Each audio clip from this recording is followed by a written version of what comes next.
I wanted to talk about shamanism.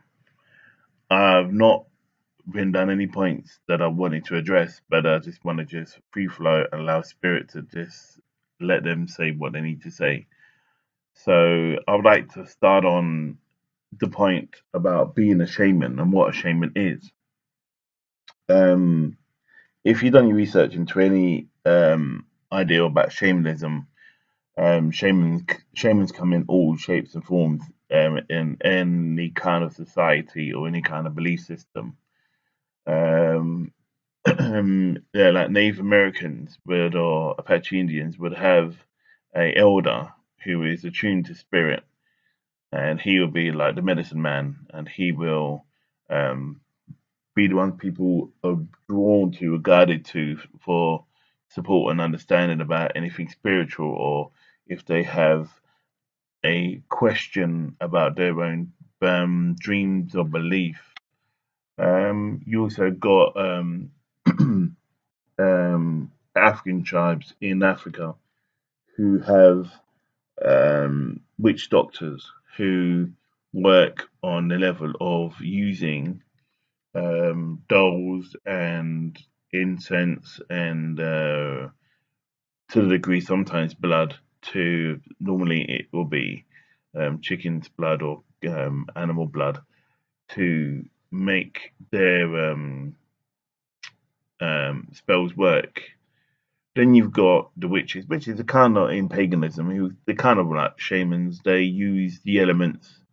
Some use the planets. Some use um, candles. Some will use candles.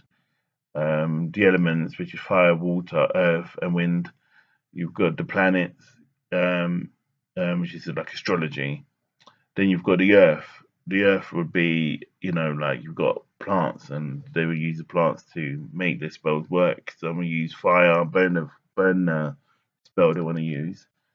And then you've got doll magic, which we use in a doll which is made from plasticine, which is very, very, very powerful.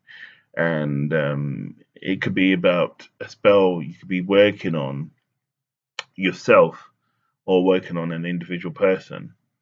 So that's been very getting all technical about it all. You probably find that the shaman will um, inscribe the person's name on the doll and then work from that way. Then there's incense that they would burn um, to keep negative energies away and bring in positive energies. Always good to clear the negative energies out of the room around you. As equally, and many people forget this, and I'm beyond understanding, and or many sometimes shamans who people call themselves shamans don't use protection spells. Whether you're casting a spell for somebody else, whether it's removing of hexes or hexes itself, you must protect yourself. Um, it's like if you're going into battle and you're going into battle for somebody else's name. You wouldn't go against somebody who has armor and you won't have armor. It's exactly the same. It's about protection and protection, not just of yourself as well, your soul or your spirit or your body.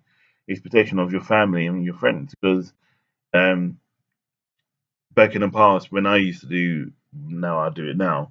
But when I came across doing spells, you'll find when you're reversing spells back to people, um, they can pick up on your energy. Hence why a lot of the time deflection is important as well, and a lot of mirroring is important. And that's for another subject, but that's all about protection, and I'll talk about that in another video. I just wanted to just make I suppose people aware that you don't have to go into a woods and dance around naked to be a shaman. You can be at home, as long as you use your elements and the intentions there. Um, but equally, if you're drawn to water, if you're drawn to the forest, or you're drawn to the woods, or you're drawn outside, please, does give that extra boost. It's just like working with crystals. It does give it that extra boost. So um, I never turn around and say to people that it's wrong to use that, which is, trust me, it's not. It is probably the best way to work. Um, and it shows the commitment because you can use, um, say, if you're in a forest, you can use forest energies, i.e., gods or goddesses, to support your spell. And on the other flip side to that, I personally I work with deities from my heritage or my ancestors. So um, my spirit is lives as incarnation of Osiris. So when I do spells, I have Froth or Thoth, um, Anubis, and I'll have sometimes I'll call on some of the um, ancient pharaohs who lived after my first incarnation to bid to support my work that I do. Um, it doesn't make you a lesser shaman to not to do that because the shaman uses or requests the support from the spirit world or the other side. Um, when you use lineage or use your ancestors, for example, if you're of black origin and you use African deities or you use which would be shamans, which would be ancient Egypt as well. It gives it that extra reinforcement, and it's why some shamans or people who do have altars have um, on their altar they have uh, statues of different deities, and those deities manifest into that energy of that deity manifests into uh, that statue that represents them. You don't necessarily always have to have a statue. You can use a candle and just mark it up with whatever deity you need. Equally, I come across people who I laugh when I say this because I think it's quite funny. Who um, who use water and they cast in the negative water in the negative energies into the water, that's fine. Trust me, because water is a uh, a a conductor. But when you're absorbing that energy and let me say, people drink the water, they're basically drinking a negative energy they've cast from somebody else. And when you do that, what you meant to do is get rid of it. You spit it out somewhere else. That's any shaman would say that. Um, and I suppose how you work is totally down to you. But the way spirit has taught me is that you always take in and release the negative energy. Um, I knew someone I came across who drank the water, and when they worked, they drank the water, and they took away all that pains from that person, and you basically they were the sacrifice. Um, they weren't in a good place when I done some healing on them, and let's put it this way: it was intense. It was intense, and um, I really ever say, I mean, if you know me and you worked with me before, when I say I pull in the big guns, people know what I'm talking about. It was it was illuminating.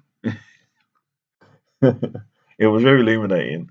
Without me deviating on the point, is remember that a shaman can come in many shapes and forms. Let me talk about calling. Your calling to be a shaman. And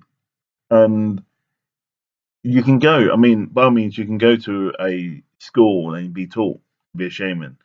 There is no wrong way or right way to get it. I mean, a lot of people think, oh, if you're not being called by spirit, I mean, let's get it right, yeah, because any spiritual person knows that when you say spiritual, that means you spiritual means that you're self-awakened. So therefore, everything that you come into contact with right now, and if you feel you've been called to be a shaman, you have been called by the creator, the creator energy. So therefore, whether you go to a shamanic school and get taught that way, then that's fine. Don't let nobody tell you any different. If you get taught by spirit, that's fine as well.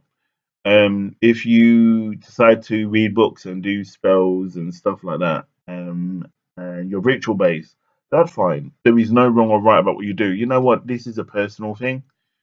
This is so personal, and the people you work with will be drawn to you for that reason.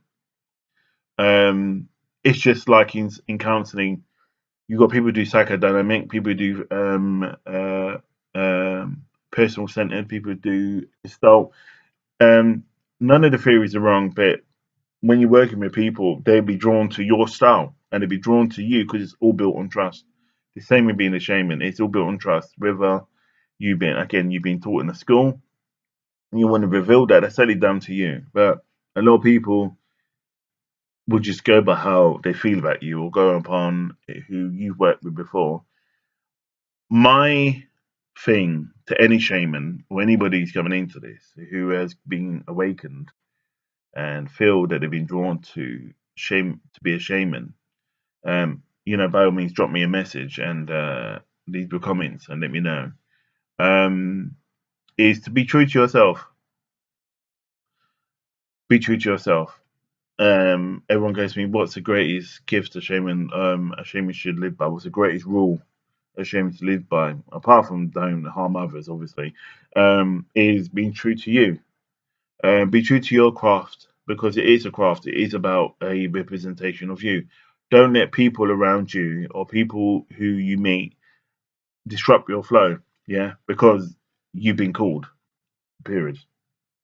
Um, um, that's all I really have to say. Really, I would like to go a bit more deeper. I'm doing another video because I'm on a journey as well. I've returned back to it. Well, I've always kept it, but I've begun to do a lot more rituals now, and it's really, really, really exciting times now. Exciting times. 2017 is exciting times moving forward. So yeah, please leave comments below. Drop me a message, and love to hear about your own personal transformations or your own awakening into shamanism or into spirituality. And I want to say love to you, brothers and sisters, from the divine source of eternity. And I would cross your path soon. Take care. Blessings.